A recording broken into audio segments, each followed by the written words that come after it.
అనేదికి వస్తాయి, బెదిరింపులు ఉంటాయి కదా, కాడికెట్లు కాడో లేకపోతే నీ బండ్లు వచ్చి నువ్వు బండ్లు వెళ్తుంటే మా చేలో వచ్చి పడతాయని వివాదాలు ఉండేది.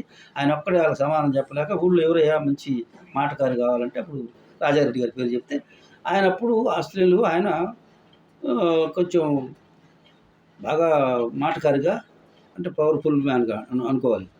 రౌడీయిజం అని అనకూడదు, అప్పుడు రౌడీయిజం దౌర్జన్యం ఏదైనా అవసరమైతే ముందుకెళ్ళిపోయే తత్వం ఆయనది అని చెప్పారు వాళ్ళు. కాబట్టి ఆయన పిలుచుకొని చేస్తే సరే దాని మీద ఏం జరిగిందో కొన్నాళ్ళ తర్వాత మాత్రం ఆ రాజారెడ్డిని చంపి బండ్ల గనుల్లో పడేశారు. అది కూడా తర్వాత కొన్నాళ్ళ తర్వాత ఏనైనా తేలింది, ఆయన ఏదో తేడాలు వచ్చిన వాళ్ళకి. అక్కడి నుంచే కాస్త కూస్తో వైఎస్ గారి కుటుంబాలకి కొంచెం ఆర్థిక స్తోమత వచ్చింది అనేది మాకు వచ్చిన సమాచారం ప్రకారం. అంటే అప్పటికి రాజశేఖర రెడ్డి గారు పుట్టక ముందు ఏమి లేదు, పుట్టిన తర్వాత ఆయన 10 ఏళ్ల తర్వాత అంటే రాజారెడ్డి గారు బాగా పవర్ఫుల్గా తిరుగుతున్న పులివెందుల ప్రాంతంలో పలకనూరులో తిరుగుతున్నప్పుడు రాజారెడ్డి గారు 10-12 ఏళ్ళు ఉంటాయని వాళ్ళు చెప్పిన మాటలు. తర్వాత ఆ బలపనూరులో వచ్చిన గనులు ఆధారంగా కొంత భూములు కొన్ని కొనుక్కొండొచ్చు, వ్యాపారం కొద్దిగా చేస్తున్నాడు. కాబట్టి అప్పుడు డాక్టర్ రాజారెడ్డి గారిని డాక్టర్ని చదివించి ఆ తర్వాత రాజకీయాల్లోకి వచ్చి ఇది స్టోరీ స్థూలంగా. దీని తర్వాత మన కళ్ళ ముందు జరిగింది, నేను ప్రత్యక్షంగా చూసింది కూడా 2004కు ముందు రాజశేఖర రెడ్డి గారికి ఆస్తులు లేవు, అది మనందరికీ తెలుసు. ప్రభుత్వం దగ్గర ఆనాటి ప్రభుత్వం దగ్గర ఈయన పెట్టుకున్న లెటర్ కూడా ఉంది. తర్వాత 2004లో అధికారంలోకి వచ్చిన రాజశేఖర రెడ్డి గారు 2009 కల్లా ఎంపీగా పోటీ చేయడానికి జగన్మోహన్ రెడ్డి గారికి ఆస్తులు కానీ రాజశేఖర రెడ్డి గారి ఆస్తులు కానీ రాజశేఖర రెడ్డి గారి ఆస్తులు ఏమన్నా పెరగల. 2004లో అప్పుడు పెట్టిందో సరే దానికి 5-10 రూపాయలు 100-1 లక్ష పెరిగి ఉంటాయి. కానీ జగన్మోహన్ రెడ్డి గారు కూడా అప్పుడు 9 లక్షల ఆస్తులు ఉన్నట్టుగా చూపించాడు. అఫిడవిట్లు ఇప్పటికీ ఉంది, చూసుకోవచ్చు, డౌన్లోడ్ చేసుకునేవారు. కానీ 2004 నుంచి 9 నుంచి 11 వచ్చేసరికల్లా 2011 కదా ఈ కేసులు వచ్చి, సిబిఐ కేసులు, ఈడీ కేసులు వచ్చి, అప్పుడు సిబిఐ జేడీ లక్ష్మీనారాయణ గారు ఆ సిబిఐ సంస్థలు వాళ్ళు చూపించిన మొత్తం ఆ ఈడీ సంస్థలు చూపించింది సుప్రీంకోర్టులో వేసి 43,000 కోట్లు. 1 కోటి 100 కోట్లు 50 కోట్లు లక్ష కోట్లు అని అంటారు, కానీ కాదు, 43,000 కోట్ల ఆస్తులు పోగాయి అని అఫిడవిట్ వేశారు. అప్పుడు సుప్రీంకోర్టు ఒక తీవ్రమైన వ్యాఖ్యలు కూడా చేసింది. ఏమని, ఒక హంతకుండేనా లేదా ఒక దొంగతనం చేసిన వాళ్ళ కంటే కూడా, ఒక హంతకుడు లేదా దొంగతనం చేసిన వాడి కూడా ఈ వైట్ కాలర్ నేరాలు చాలా ప్రమాదకరమైనవి. ఎందుకంటే హంతకుడు ఒక హత్య చేస్తే ఆ కుటుంబం నష్టపోయింది, ఒక దొంగతనం చేస్తే ఆ కుటుంబంలోనే ఒక దోపిడీ చేయాలి. కానీ వీళ్ళు చేసే దోపిడీ రాష్ట్రం మొత్తం ప్రజల మీద ఆ ప్రభావం పడుతుంది, దేశ ప్రజల మీద, దేశ రాష్ట్ర ఆర్థిక వ్యవస్థే కొనారిల్లిపోయే పరిస్థితి వస్తుంది. కాబట్టి అంత ప్రమాదం అని చెప్పారు. అంటే కానీ వాటిలో ఏమీ తేల్చకుండా చట్టాలు మరి ఏం పని చేసినా ఈ చట్టాలను మనం విమర్శించకూడదు. కాబట్టి అది అలా జరిగిన ఆ కేసులు అట్లా నడుస్తుంది. బెయిల్ మీద బయటకు వచ్చాడు. తర్వాత జగన్మోహన్ రెడ్డి గారు ముఖ్యమంత్రి అయిపోయాడు. సంతోషం. మన యువకుడు అందరం అనుకున్నాం, యువకుడు బాగా పరిపాలిస్తుండే చంద్రబాబు నాయుడు కంటే కూడా. ఎందుకంటే 2019 ఎన్నికల్లో జగన్ కావాలని గెలిపించుకున్నారు. చంద్రబాబుని వద్దనుకోవాలా జనం, జగన్ని కావాలనుకున్నారు. ఎందుకు? చంద్రబాబు పోలవరం 70% పూర్తి చేసి 72%, అమరావతి 10,000 కోట్లు పెట్టి మొత్తం రూపకల్పన చేశాడు. కాబట్టి ఇక పై పనులు జగన్మోహన్ రెడ్డి చేసేస్తాడని చెప్పి చాలామంది జగన్మోహన్ రెడ్డికి కూడా సపోర్ట్ చేసి గెలిపించారు. యువకుడు కదా, ఎలా ఉంటుందో చూద్దామని అదొక యాంగ్జైటీతో. నిన్న ఈ మధ్య జరిగిన 2024 ఎన్నికలు జగన్ వద్దు అని ఎన్నికలు జరిగినాయి. ఇక మళ్ళీ వచ్చే ఎన్నికలు జగన్ మళ్ళీ కావాలనుకుంటారా, అది ప్రజల ఇష్టం, అది వేరు. నేను అంటే జరిగింది మాత్రం చెప్తున్నాను మీ అందరికీ. ఇవన్నీ వాస్తవాలే కదా, మన కళ్ళ ముందు జరిగినాయి కదా. ఆ తర్వాత కూడా ఈ మధ్య కాలంలో ఎన్నికల ముందు నుంచి, అప్పుడు ఎన్నికల్లో ఆయన జైలుకు పోయినప్పుడు 16 ఏళ్ళు జైలుకు పోయినప్పుడు వాళ్ళ అమ్మగారు జయలక్ష్మి గారు, షర్మిల గారు, ఆయన ఆపిన పాదయాత్ర షర్మిల గారు నిర్వహించారు. ఆయన ఏదో కొంత బెదిరింపులు ఉంటాయి కదా, కాడికెట్లు కాడో లేకపోతే నీ బండ్లు వచ్చి నువ్వు బండ్లు వెళ్తుంటే మా చేలో వచ్చి పడతాయని వివాదాలు ఉండేది. ఆయన ఒక్కడే వాళ్ళకి సమాధానం చెప్పలేక ఊళ్ళో ఎవరయ్యా మంచి మాటకారి కావాలంటే అప్పుడు రాజారెడ్డి గారి పేరు చెప్తే ఆయన అప్పుడు ఆస్ట్రేలియాలో ఆయన కొంచెం బాగా మాటకారిగా అంటే పవర్ఫుల్ మ్యాన్గా అనుకోవాలి. రౌడీయిజం అని అనకూడదు, అప్పుడు రౌడీయిజం దౌర్జన్యం ఏదైనా అవసరమైతే ముందుకెళ్ళిపోయే తత్వం ఆయనది అని చెప్పారు వాళ్ళు. కాబట్టి ఆయన పిలుచుకొని చేస్తే సరే దాని మీద ఏం జరిగిందో కొన్నాళ్ళ తర్వాత మాత్రం ఆ రాజారెడ్డిని చంపి బండ్ల గనుల్లో పడేశారు. అది కూడా తర్వాత కొన్నాళ్ళ తర్వాత ఏనైనా తేలింది, ఆయన ఏదో తేడాలు వచ్చిన వాళ్ళకి. అక్కడి నుంచే కాస్త కూస్తో వైఎస్ గారి కుటుంబాలకి కొంచెం ఆర్థిక స్తోమత వచ్చింది అనేది మాకు వచ్చిన సమాచారం ప్రకారం. అంటే అప్పటికి రాజశేఖర రెడ్డి గారు పుట్టక ముందు ఏమి లేదు, పుట్టిన తర్వాత ఆయన 10 ఏళ్ల తర్వాత, అంటే రాజారెడ్డి గారు బాగా పవర్ఫుల్గా తిరుగుతున్న పులివెందుల ప్రాంతంలో పలకనూరులో తిరుగుతున్నప్పుడు రాజారెడ్డి గారు 10-12 ఏళ్ళు ఉంటాయని వాళ్ళు చెప్పిన మాటలు. తర్వాత ఆ పలపనూరులో వచ్చిన గనులు ఆధారంగా కొంత భూములు కొన్ని కొనుక్కొండొచ్చు, వ్యాపారం కొద్దిగా చేస్తున్నాడు. కాబట్టి అప్పుడు డాక్టర్ రాజశేఖర రెడ్డి గారిని డాక్టర్ని చదివించి ఆ తర్వాత రాజకీయాల్లోకి వచ్చి ఇది స్టోరీ స్థూలంగా. దీని తర్వాత మన కళ్ళ ముందు జరిగింది, నేను ప్రత్యక్షంగా చూసింది కూడా 2004కు ముందు రాజశేఖర రెడ్డి గారికి ఆస్తులు లేవు, అది మనందరికీ తెలుసు. ప్రభుత్వం దగ్గరే, ఆనాటి ప్రభుత్వం దగ్గరే ఈయన పెట్టుకున్న లెటర్ కూడా ఉంది. తర్వాత 2004లో అధికారంలోకి వచ్చిన రాజశేఖర రెడ్డి గారు 2009 కల్లా ఎంపీగా పోటీ చేయడానికి జగన్మోహన్ రెడ్డి గారికి ఆస్తులు కానీ రాజశేఖర రెడ్డి గారి ఆస్తులు కానీ, రాజశేఖర రెడ్డి గారి ఆస్తులు ఏమన్నా పెరగల. 2004లో అప్పుడు పెట్టిందో సరే దానికి 5, 10 రూపాయలు, 100, 1 లక్ష పెరిగి ఉంటాయి. కానీ జగన్మోహన్ రెడ్డి గారి కూడా అప్పుడు 9 లక్షల ఆస్తులు ఉన్నట్టుగా చూపించాడు. అఫిడవిట్లు ఇప్పటికీ ఉంది, చూసుకోవచ్చు, డౌన్లోడ్ చేసుకునేవారు. కానీ 2004 నుంచి 9 నుంచి 11 వచ్చేసరికల్లా 2011 కదా ఈ కేసులు వచ్చి, సిబిఐ కేసులు, ఈడీ కేసులు వచ్చి, అప్పుడు సిబిఐ జేడీ లక్ష్మీనారాయణ గారు ఆ సిబిఐ సంస్థలు వాళ్ళు చూపించిన మొత్తం, ఆ ఈడీ సంస్థలు చూపించింది సుప్రీంకోర్టులో వేసి 43,000 కోట్లు.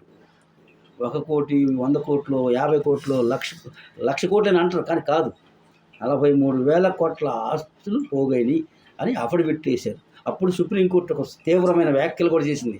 ఏమని? ఒక హంతకుండేనా లేదా ఒక దొంగతనం చేసిన వాళ్ళ కంటే కూడా, ఒక హంతకుడు లేదా దొంగతనం చేసిన వాడంటే కూడా ఈ వైట్ కాలర్ నేరాలు చాలా ప్రమాదకరమైనవి. ఎందుకంటే హంతకుడు ఒక హత్య చేస్తే ఆ కుటుంబం నష్టపోయింది, ఒక దొంగతనం చేస్తే ఆ కుటుంబంలోనే ఒక దోపిడీ చేయాలి. కానీ వీళ్ళు చేసే దోపిడీ రాష్ట్రం మొత్తం ప్రజల మీద ఆ ప్రభావం పడుతుంది, దేశ ప్రజల మీద, రాష్ట్ర ఆర్థిక వ్యవస్థ కొనారిల్లిపోయే పరిస్థితి వస్తుంది. కాబట్టి అంత ప్రమాదం అని చెప్పారు. అంటే కానీ వాటిలో ఏమీ తేల్చకుండా చట్టాలు మరి ఏం పని చేసినా ఈ చట్టాలను మనం విమర్శించకూడదు. కాబట్టి అది అలా జరిగిన కేసులు అట్లా నడుస్తుంది. బెయిల్ మీద బయటకు వచ్చిన తర్వాత జగన్మోహన్ రెడ్డి గారు ముఖ్యమంత్రి అయిపోయాడు. సంతోషం. మన యువకుడు, అందరం అనుకున్నాం యువకుడు బాగా పరిపాలిస్తుంటే చంద్రబాబు నాయుడు కంటే కూడా. ఎందుకంటే 2019 ఎన్నికల్లో జగన్ కావాలని గెలిపించుకున్నారు. చంద్రబాబుని వద్దనుకోరా జనం, జగన్ని కావాలనుకున్నారు. ఎందుకు? చంద్రబాబు పోలవరం 70% పూర్తి చేసి 72%, అమరావతి 10,000 కోట్లు పెట్టి మొత్తం రూపకల్పన చేశాడు. కాబట్టి ఇక పై పనులు జగన్మోహన్ రెడ్డి చేసేస్తాడని చెప్పి చాలామంది జగన్మోహన్ రెడ్డికి కూడా సపోర్ట్ చేసి గెలిపించారు. యువకుడు కదా, ఎలా ఉంటుందో చూద్దామని అదొక యాంగ్జైటీతో. నిన్న ఈ మధ్య జరిగిన 2024 ఎన్నికలు జగన్ వద్దు అని ఎన్నికలు జరిగింది. ఇక మళ్ళీ వచ్చే ఎన్నికలు జగన్ మళ్ళీ కావాలనుకుంటున్నా, అది ప్రజల ఇష్టం, అది వేరు. నేను అంటే జరిగింది మాత్రం చెప్తున్నాను మీ అందరికీ. ఇవన్నీ వాస్తవాలే కదా, మన కళ్ళ ముందు జరిగినాయి కదా. ఆ తర్వాత కూడా ఈ మధ్య కాలంలో ఎన్నికల ముందు నుంచి, అప్పుడు ఎన్నికల్లో ఆయన జైలుకు పోయినప్పుడు 16 ఏళ్ళు జైలుకు పోయినప్పుడు వాళ్ళ అమ్మగారు విజయలక్ష్మి గారు, షర్మిల గారు, ఆయన ఆపిన పాదయాత్ర షర్మిల గారు నిర్వహించారు. కాబట్టే పార్టీ నిలబడింది. ఎన్నికల్లో రెండోసారి ఆ ఎన్నికల్లో గెలవలేదు. పాదయాత్ర చేసినంత మాత్రమే ముఖ్యమంత్రులు ఎవరు కాలేరు, కారు కూడా ఎవరో చంద్రబాబు నాయుడు లాంటి వాళ్ళు, అంతకంటే రాజశేఖర రెడ్డి గారు వాళ్ళిద్దరికే చెల్లింది. అది మిగతా జగన్మోహన్ రెడ్డి పాదయాత్ర చేసేది అవ్వలేదు కదా. అలాగే ఆ తర్వాత ఏమైంది? ఇప్పుడు ఆస్తుల గొడవలతో చెల్లి పక్కకు పోయారు. చిన్నాయన్ని చంపిన దానివల్ల చిన్నమ్మ, చిన్న చెల్లి, అక్క చెల్లెళ్ళు వాళ్ళు పక్కకు పోయారు. తల్లి గౌరవ అధ్యక్షురాలుగా ఉన్నామని ఆమెను తీసి పక్కకు పెడితే తల్లి లేదు, చెల్లి లేదు. మీ కుటుంబ సభ్యుడు బాలినేని లేడు. నీకు ఆత్మ నీ వ్యాపారాలలో నీ అభివృద్ధిలో పూర్తిగా తనే చూసుకున్న విజయసాయి రెడ్డి గారు కూడా లేడు. ఎందుకు ఇదంతా ఒకసారి జగన్మోహన్ రెడ్డి గారు కూర్చొని ఆలోచించుకుంటే తత్వం బోధపడుతుంది. అదేం లేదు, నాకు జగన్మోహన్ రెడ్డి గారికి ఒకటేనండి, డబ్బులు. ఇటువంటి ఎన్నికలు 4 నేను చేయగలను. వీళ్ళందరూ పోయినా కొత్త వాళ్ళు ఎవడో కూడా నాకు అప్పుడు తీసుకుని చూడండి నిలబెట్టిన. అప్పుడు ఎన్టీ రామారావు గారు ఉన్నప్పుడు జనాల్లో ఊరికి బాధది, ఒక్క నిలబెట్టినా నేను గెలిపిస్తాడు ఎన్టీఆర్ అన్నట్టుగా అనేవాడు ఫస్ట్లో, నేను చిన్నప్పుడు. అట్టా ఆ పరిస్థితులు ఏమి ఉండవు. ఇప్పుడు మారిపోయినాయి. ప్రజలు 10 ఏళ్ల పిల్లగాడికి కూడా తెలిసిపోతుంది రాజకీయం. ఎట్టున్న రాజకీయాన్ని ఎన్టీఆర్ గారు రాజకీయాల్లోకి వచ్చి ఇలా తిప్పేశాడు. ఆ తర్వాత ఇప్పుడు ఇక రాను రాను కాలమే ప్రజల ముందుకు చేర్చింది. అంతా ఎక్కడెక్కడో విదేశాల్లో కాదు, ప్రపంచంలో ఎక్కడ జరిగేది కూడా మన చేతిలో సెల్ ఫోన్లో ఉంటుంది. కాబట్టి ఇప్పుడు తెలివితేటలు ప్రజలకు పెరిగిపోయినాయి. కాబట్టి గతంలో చెప్పినట్టుగా అబద్ధాలు చెబితే ఇప్పుడు నమ్మరు. కాబట్టి వాస్తవాలను తెలుసుకోమని, ప్రజల మీద కక్ష కట్టకుండా ఇచ్చిన హామీలు అన్నీ నెరవేర్చాం, నవరత్నాలు పూర్తి చేసామంటారు. ఎక్కడ చేశారు? నవరత్నాల్లో ఒక్క రత్నం కూడా పూర్తి ఫిల్ఫిల్ చేయాల. 3000 పెంచి ఇస్తా ఉంది, 250 పెంచుకుంటూ పోయారు. అది ఫుల్ఫిల్ చేసినట్టు కాదు కదా. అమ్మఒడి అందరికీ ఇస్తా ఉన్నారు, 15,000 ఇస్తా ఉన్నారు. అందరికీ లేదు, ఒకరికే చేశారు. 15,000 కూడా ఇవ్వలేదు, చివరికి 13,000 13,000 చేశారు, 2,000 తగ్గించారు. ఇంకా మరి రైతు రైతు భరోసా మీరే అన్నారు, ప్రతి రైతుకి 15,000 లెక్క 60,000 ఇస్తాం, సంవత్సరానికి 60,000 ఇస్తాం. దానిలో మీరు 7,000 ఇచ్చి ప్రభుత్వం, కేంద్ర ప్రభుత్వం 6,000, మొత్తం కలిపితే 13,000, తర్వాత ఒక 1,000, 2,000, 15,000 ఇచ్చారు తప్ప ఫుల్ఫిల్ ఏది చేయాల. అన్నిటికాడికి ముఖ్యంగా మనం చెప్పాల్సింది ఏంటంటే, మద్యం నియంత్రణ కాదు, మద్యం రూపుమాపుతాను, నిషేధిస్తాను మద్యాన్ని అని చెప్పి ఓట్లు వేయించుకొని అధికారంలోకి వచ్చి, అధికారంలో పీఠం మీదకి ఎక్కిన తర్వాత మద్య నియంత్రణ చేస్తానని చెప్పి అసలు మద్యాన్నే ఒక ఆదాయ వనరుగా మార్చుకొని ప్రభుత్వ మద్యం అమ్మిద్దని పాత మొత్తం తీసేసి, పాత బ్రాండ్లు తీసేసి, పాత విధానాలు తీసేసి, ఆ మద్యంలోనే ఇప్పుడు 20,000 కోట్ల కుంభకోణం జరిగింది. 4,000 కోట్లు విదేశాలకు దుబాయ్ కట్టు దాటించారు. ఈ కసిరెడ్డి రాజశేఖర రెడ్డి, సజ్జల శ్రీధర్ రెడ్డి, విజయసాయి రెడ్డి, అవినాష్ రెడ్డి, ఇంకెవరు చాణక్య అంట, భారతీ సిమెంట్కి సంబంధించిన శాశ్వత డైరెక్టర్, ఆయన పేరు వెంకటప్ప బాలాజీ, వీళ్ళంతా కలిపి 6-7 కూర్చొని మద్యం విధానాలు చేసి ఇవాళ రోజు అది పెద్ద కుంభకోణమై జగన్మోహన్ రెడ్డి దగ్గర కూడా పోయి నేరుగా జగన్మోహన్ రెడ్డిని తాగే పరిస్థితులు వచ్చినాయంటే, ఈరోజు వాతావరణం చూస్తుంటే, అరెస్టులు చూస్తుంటే ఈ పరిస్థితి వచ్చినంటే కారణం ఏంటంటే అందులో తప్పు జరిగింది కాబట్టి. లేకపోతే జరగనిదైతే చంద్రబాబు నాయుడు మీద మనం రేపు కేసులు పెట్టి జైల్లో పెడితే బయటికి రాలా, ఆ కేసులు ఏమైంది, అటువంటి ఏం కావు. కానీ తప్పు జరిగితే ఖచ్చితంగా చట్టం చేతులు చాలా పెద్దవి. అవి ఎవరు తప్పు చేసిన వాళ్ళు తప్పించుకోలేరు. అది గుర్తుపెట్టుకొని ఎవరైనా ఇక ముందు రాజకీయ నాయకులు తప్పు చేయకుండా జాగ్రత్తగా ప్రజలను కాపాడితే మీకు మళ్ళీ మరొక అవకాశం ఇస్తారు.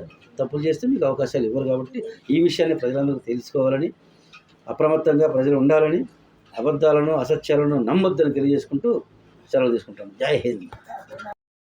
అందరికీ నమస్తే. నేను మీ శీలం వెంకటేశ్వర్లు. ఈరోజు ముఖ్యంగా రాష్ట్రంలో జరుగుతున్న విషయాలతో పాటు నిన్న సాయంత్రం అంటే 25వ తారీఖు 7 గంటల డిబేట్లో, ప్రైమ్ నైమ్ టీవీలో నేను పాల్గొన్న డిబేట్లో అంబటి రాంబాబు గారు పాల్గొనడం జరిగింది. హ్యాపీ. ఆయన ఒక సీనియర్ నాయకుడు, సంతోషంగా మాట్లాడాడు, చాలా విషయాలు మాట్లాడాడు. కాకపోతే అందులో 3 కొంచెం అభ్యంతరకరమైన విషయాలు ఏంటంటే, అమరావతి గురించి టీవీ యాంకర్ అడిగితే అది కాదు, అది సాధ్యం కాదు, అసలు అది అవ్వదు, ఏదో చంద్రబాబు నాయుడు ఏదో అనుకుంటున్నాడు కానీ అసలు అది అవ్వదు అన్నాడు. రెండవ విషయం పోలవరం గురించి 41 41.27% తగ్గించారు వీళ్ళు. అందువల్ల అసలు అది కూడా సాధ్యం కాదు, దాంతో ఏం ఉపయోగం లేదు.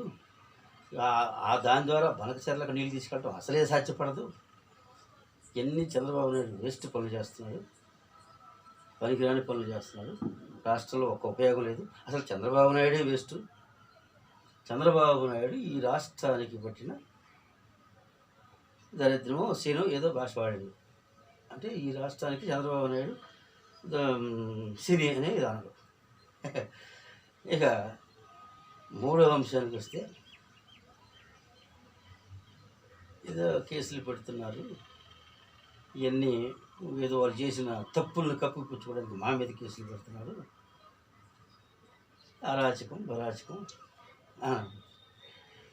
అసలు రాంబాబు గారు రాత్రి టీవీలో మీరు కూడా ఉంటే మాట్లాడాలనుకున్న విషయాలు మీరు మాట్లాడాలనుకున్నది మాట్లాడేసి వెళ్ళిపోయారు. సంతోషం. కానీ సమాధానం కూడా వినాలి కదా. దానికోసం ఇప్పుడు నేను ఈ వీడియో చేస్తున్నాను. ఫస్ట్ నెంబర్ 1 అమరావతి గురించి. అమరావతి వేస్టా? అవసరం లేదా? అసలు సాధ్యపడదా?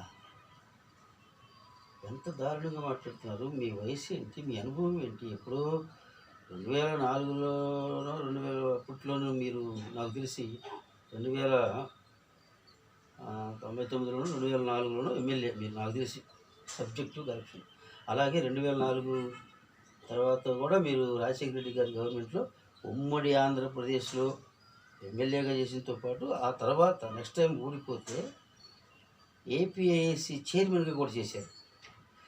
నిన్నగా మొన్న మీ గవర్నమెంట్లో ఎమ్మెల్యేనే కాదు మంత్రిగా కూడా చేశారు.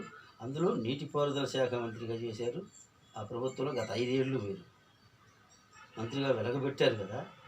ఇంత అనుభవం ఉన్న మీరు అమరావతి సాధ్యం కాదు, అసలుకి ఈ దేశంలో ఎక్కడ కొత్త రాజధాని అనేది అసలు లేదు, రాదు, సాధ్యపడదు, అది అసలు ఎవరికి రాలేదు, ఆ కొత్త రాజధాని అనే ఆలోచన ఎవరికి రాలేదన్నారు. అసలు ఆ కొత్త రాజధాని కట్టుకునే అదృష్టం మనకు వచ్చిందని ఎందుకు ఆనందించరు మీరు? కొత్త రాజధాని కట్టుకునే అవకాశం, అదృష్టం మన తెలుగు ప్రజలకు, మన ఆంధ్రప్రదేశ్ ప్రజలకు వచ్చిందని మీరు ఆనందపడకుండా అది సాధ్యం కాదు అసలు సాధ్యం కాని దానికి గతంలో 2014 రాష్ట్రం విడిపోయిన మొదటిసారి మీరు కూడా ఉన్నారుగా. ఎందుకు మీరు ఖండించలేదు? అక్కడ అబ్జెక్షన్ చెప్పలేదు? మీ ప్రతిపక్ష హోదాలో ఉన్నప్పుడు జగన్మోహన్ రెడ్డి గారు అమరావతికి మేము అంగీకరిస్తున్నాం, ఇది మంచి ఇది, ఇక్కడే పెట్టాలి రాజధాని, రాష్ట్రంలో మళ్ళీ సెంటర్ పాయింట్గా ఉంటుంది, వివాదాలకు తావుండకూడదని మేము ఇదే ఒప్పుకుంటున్నాం, కానీ 30,000 ఎకరాలు కావాలి. 30,000 ఎకరాలు అంటే మీ ఉద్దేశం ఏంటంటే ఎప్పుడు కూడా కుట్ర మీ మనసులో ఎప్పుడు 30,000 ఎకరాలు ఈయన సాధించలేడు, చేయలేడు, అప్పుడు మనం విమర్శించవచ్చు అని మీరు ఈయన వల్ల కాదు, ఎవడిస్తాడే 30,000 ఎకరాలు అనుకున్నారు అని అసెంబ్లీ సాక్షిగా ఆంధ్రప్రదేశ్ 5 కోట్ల ఆంధ్రప్రదేశ్ సాక్షిగా మీరు ఒప్పుకొని రాజధాని మొదలుపెట్టిన కాంచి దాని మీద కుట్రలు పన్నారు. దానికి అనుమతులు రాకుండా చేయాలని, సెంట్రల్ బ్యాంక్ నుంచి నిధులు రాకుండా చేయాలని లెటర్లు రాసి, నేషనల్ బ్యాంకులకి, సెంట్రల్ గవర్నమెంట్కి కొన్ని లేఖలు రాసి, తర్వాత అనేక కుట్రలు ఏం చేసి మీరు మొత్తం మీద రాజధాని కాకూడదని మీరు మనస్ఫూర్తిగా మనసులో విషయం పెంచుకొని 5 ఏళ్ళు కొనసాగించారు. అధికారంలోకి వచ్చిన తర్వాత మీరు ఇచ్చిన మాటకు మళ్ళీ మీరే తప్పి 3 రాజధానులను పాటుపడారు. ఒకటే రాజధాని కాదు, అసలు కొత్త రాజధాని కట్టడం కుదరదు, ఉన్న దాన్ని ఒక టౌన్ ఎంచుకోవచ్చు కదా అని అన్నారు కదా. మీరు ఎందుకు చేయలేకపోయారు గత 5 ఏళ్ళు? మరి విశాఖపట్నం అన్నారు, దాన్ని చేయొచ్చు, దాన్ని అనుకుని దానికి ఏమేం కావాలో చేసేసి ఇదే రాజధాని చెప్పొచ్చు కదా. లేదా గుంటూరు అని చెప్పొచ్చు, లేదా విజయవాడ చెప్పొచ్చు, లేదా కర్నూలు చెప్పొచ్చు, ఏదో చెప్పొచ్చు. మీరు 3 రాజధానుల ముచ్చట ఎందుకు చెప్పారు? మీ పెద్దిరెడ్డి రామచంద్రరెడ్డి 3 కాబట్టి 30 కట్టుకుంటామా మీడెవడ అంటానికి అని అన్నాడు. ఏం చేయగలిగారు? 3 రాజధానులు ఒక్కొక్క వీటిగా ఎన్ని పెట్టారా? ఇది చేయాల అంటే రాజధానిని నాశనం చేశారు, ఆ రాజధాని మీద బురద చల్లారు, విపరీతమైన ఎటువంటి భాషని మీరు వాడింది, అది అడవి అన్నారు, శ్మశానం అన్నారు, మునిగిపోద్ది అన్నారు. చరిత్రలో ఇంతవరకు కృష్ణానది వరదల్లో ఎప్పుడూ మునగల రాజధాని ప్రాంతం. నిన్నగాక మొన్న వచ్చిన బుడమేరు ఉప్పొంగినప్పుడు కూడా అది కూడా మీ దౌర్భాగ్యం వల్లే మీరు గత 5 ఏళ్లలో ఉసుక కోసం మీరు తవ్వి తవ్వి కట్టల మీద మట్టి కూడా తవ్విపోయి అది 2 సార్లు గండ్లు పడి విజయవాడ మునిగిపోయింది తప్ప అమరావతి రాజధాని ప్రాంతం మునిగిన ప్రాంతం ఎప్పుడో ఒక్కసారి చెప్పండి మునగల. అయినా మీరు ఎన్ని రాళ్ళు వేయాలో అన్ని రాళ్ళు వేశారు. అధికారంలోకి వచ్చి కూడా విపరీతమైన అర్థాలు తీశారు. 3 రాజధానులు ఏది ఒకటి చేయలేకపోయారు. వదిలేద్దాం. అమరావతి శుభం బాలకరా మంకన్న అంటే నీ పిల్ల మున్నమయ్య అని అసలు ఏం మాట్లాడుతున్నారో మీకు అర్థమవుతుందా? ఇప్పటికి కూడా మీరు రిలీజ్ కాకుండా నిన్నగా మన ఎలక్షన్లో మీకు ప్రజలు బుద్ధి చెప్పారు కదా. ప్రజలు ఏం చెప్పారు మీకు? 151 సీట్లు ఉంటే మధ్యలో 5ని తీసేసి 11 సీట్లకు పరిమితం చేశారు. 2 ఒకట్లే అందులో నామంలాగా. అది కూడా ఇప్పుడు ఈ ప్రవర్తన మీకు ఇలాగే జగన్మోహన్ రెడ్డి గారి ప్రవర్తన అలాగే మీ ప్రతిపక్ష మాజీ మంత్రులు మాజీ ఎమ్మెల్యేలు అంతా మీ ప్రవర్తన ఇలాగే ఉంటే ఈసారి ఒకటి కూడా పోయి ఒకటి మిగిలిద్దో అది కూడా ఉండదో తెలియదు. అది కాలం నిర్ణయించింది. అమరావతి మీద అటువంటి అపచారమైన మాటలు అశుద్ధపు మాటలు మాట్లాడారు మీరు. అశుద్ధపు మాటలు.